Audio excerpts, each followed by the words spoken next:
Welcome to our first online Going Places program.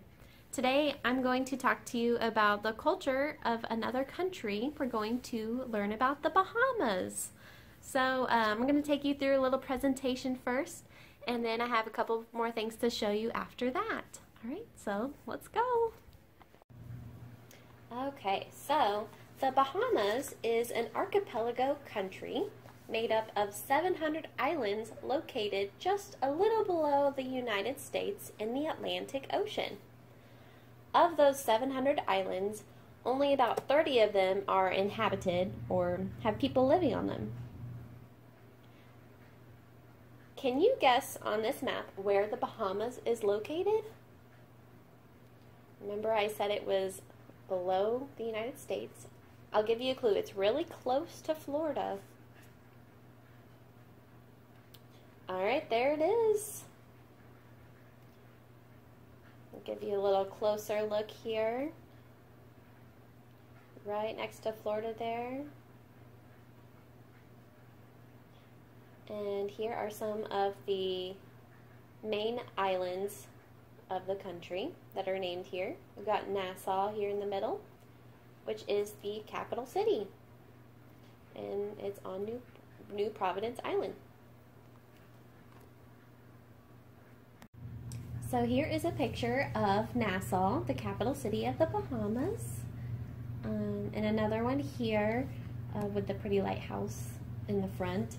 You'll see the Nassau buildings in the background. There's that same bridge that we saw in the first picture. And this next picture is one of the main streets in Nassau. I believe it's called Bay Street. I love how colorful their buildings are. Got pink and yellow. If you look up more pictures, you'll see blue and green and other colors as well. Those two people on the left of this picture are police officers. Two people in the white.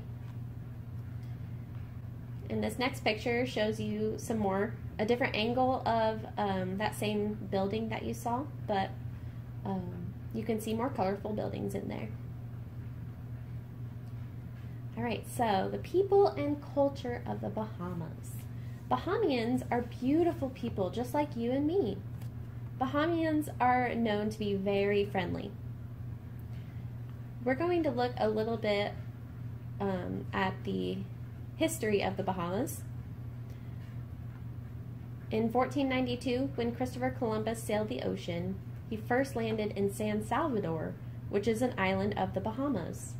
The original Bahamians back then were unfortunately wiped out, and slaves were brought over from Africa to the Bahamas. So that's why when we look at Bahamian culture today, we see a lot of African influence. Their ancestors were from Africa. Alright, music. Music is a big part of Bahamian culture. The goombay drum is used in a lot of their music. I recommend looking up the music genre called rake and scrape. It's very fast and upbeat. It has a happy sound to it, and it also uses the goombay drum.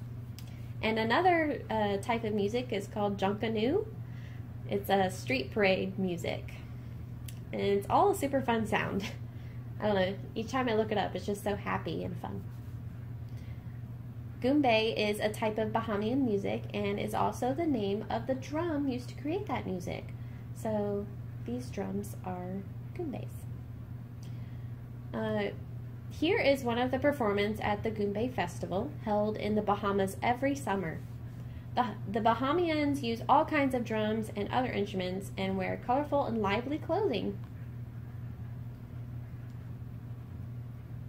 And if you notice, in several images from this festival, you see a lot of trumpets and goombays.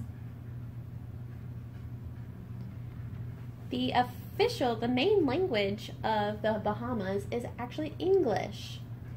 Something you may notice when talking to Bahamians is that they do not pronounce the letter H in some words. For example, the word three, which is spelled T-H-R-E-E, instead of th, would be pronounced tree. And the word this would be pronounced dis.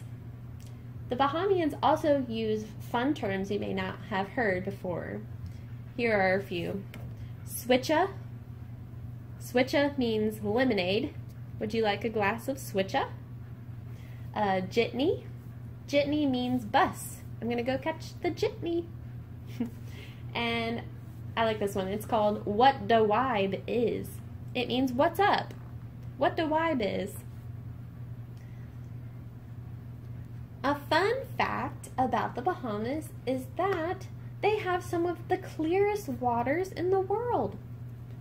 You can see the ocean floor. It's so clear. The water's so clear in the Bahamas that it's possible to see the ocean floor 200 feet below the surface, which is about the height of a 20-story building. You can see really far down. One of the main food you will find used in the Bahamas is conch. So conch is meat that you'll see from a sea snail. You normally see in these types of seashells. Conch is a sea snail, and they use their meat for conch salad. And here we've got conch fritters. And they use all kinds of other dishes with conch in it. Alright, so the next thing I wanted to show you guys is this steel drum that one of my coworkers got from the Bahamas. She was actually able to go there, and she brought this back as a souvenir. And yep, this is my dog Emmy, if you haven't met her yet. Alright, so like this steel drum is meant to hang. It's got these strings on the sides so that when you hit it, the sound bounces off a lot better. But I don't have anything to hang it on, so I'm just going to set it in my lap. And you see the different notes that it has. So depending on where you hit the drum, it'll make a different sound. So I'm just going to play around with it for a little bit. And just, oops.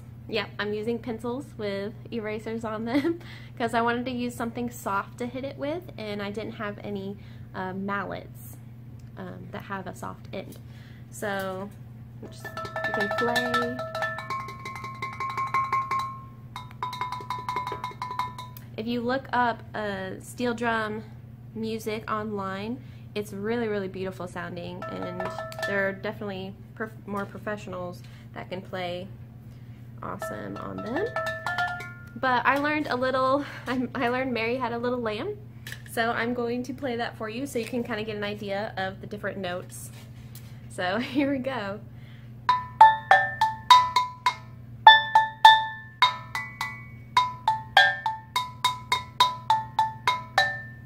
Close enough.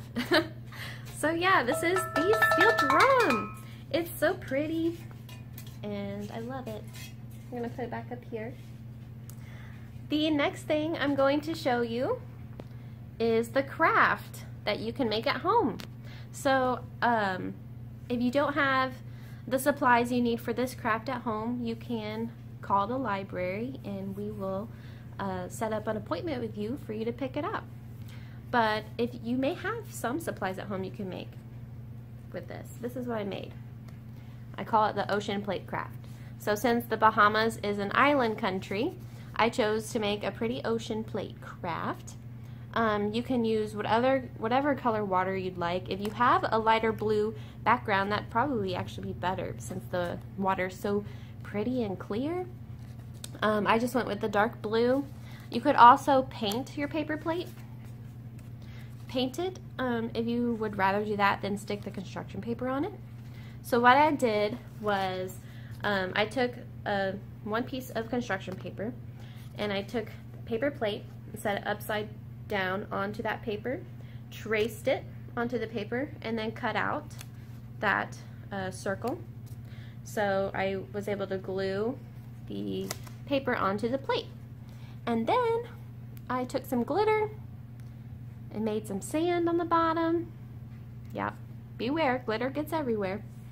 And I cut out this fish. We have a die-cut fish at the library that I cut out, and I drew on it some scales and other lines to outline its fins. and glued that in the center. And then we have these glitter sea stickers that we stuck on there, and some green ribbon that you can either glue or tape on to the plate. And I swirled some of it to make it look more like seaweed. So you can make this too. We have kits at the library, and you can call and you can take one home and make it yourself. It's really cute and fun. Alright, so that's all I have today about the Bahamas. I hope you enjoyed it, and I hope you learned something from it. Feel free to share with your friends what you learned about this other country, and we're going to go somewhere else next time in the fall and learn about another country. Alright? So you guys have a good day. Bye.